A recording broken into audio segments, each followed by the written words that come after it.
నమస్కారం ఘంటారావానికి స్వాగతం. ముందుగా ప్రధాన అంశాలు. దేశంలో తెలంగాణ శరవేగంగా అభివృద్ధి చెందుతోంది. శాంతి భద్రతలే తొలి ప్రాధాన్యమన్న భట్టి విక్రమార్క.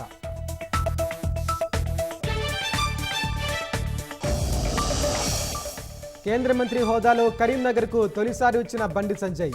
గజమాలతో ఘన స్వాగతం పలికిన భాజపా కార్యకర్తలు, అభిమానులు.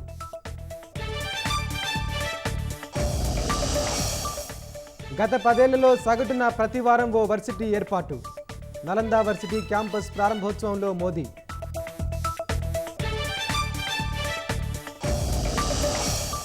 నీట్ అవకతవకలపై రాజకీయ ఆందోళన. పరీక్ష రద్దు చేసి మళ్లీ నిర్వహించాలని డిమాండ్.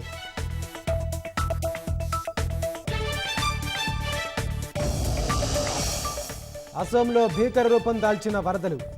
26 మంది మృతి, నీట మునిగిన లోతట్టు ప్రాంతాలు.